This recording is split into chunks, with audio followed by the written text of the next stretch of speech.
Tu sais toujours pas faire un démarrage en côte, tu vas apprendre à faire ça dans cette vidéo, tu peux compter sur moi. Moi je compte sur toi pour liker et t'abonner, ça fait toujours plaisir. C'est parti pour le tuto. Le problème du démarrage en côte, il arrive à partir de ce moment-là. En fait, c'est bien, tu as appuyé à fond sur l'embrayage, tu as passé la vitesse. Le problème, c'est que là, tu as le pied sur le frein et tu sais que si tu lâches le frein, bah, la voiture, elle recule. C'est souvent dans ce moment-là qu'il y a une voiture qui est collée derrière toi. Tu te dis, j'aurais bien aimé éviter de reculer quand même. Du coup, la technique, elle est très simple ici. Là, on a déjà deux solutions possibles. La première solution, c'est une solution de triche. Vous allez demander à votre moniteur si la voiture d'auto-école, elle est équipée par le démarrage en côte. Vous savez, l'assistance au démarrage en côte. En gros, tu appuies à fond sur le frein et la voiture va rester appuyée un petit peu pendant 3 secondes et après, toi, tu as le temps de faire ton démarrage en gros. On va partir du principe que vous l'avez pas sur la voiture d'auto-école. Dans ce cas-là, si j'ai pas l'aide de démarrage en côte, ce que je vais venir faire, c'est tout simplement, je vais relâcher progressivement l'embrayage tout en maintenant le pied sur le frein jusqu'à que l'avant de la voiture, il va se lever légèrement. En gros, en relâchant l'embrayage, tout simplement, la voiture va faire...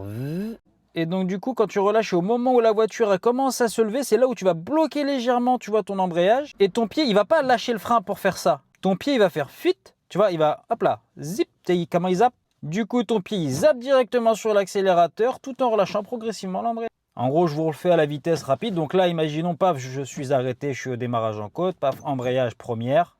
Je relâche légèrement l'embrayage, l'avant de la voiture, il se lève, je bloque, je lâche le frein, j'accélère tout en relâchant légèrement l'embrayage et c'est parti. En vrai, tu devrais liker même pour garder le tuto de côté, on sait jamais. Rassurez-moi quand même, vous êtes au courant du glitch pour avoir le code du premier coup. Attends, je vais vous expliquer tout ça. Première astuce, si tu veux réussir ton code du premier coup, c'est de réviser au bon endroit. Arrête les séries YouTube, les séries cheloues. Ça, c'est nul, oublie. Fais ça plutôt, tu vas pouvoir réviser avec des questions officielles, les mêmes que le jour de l'examen là.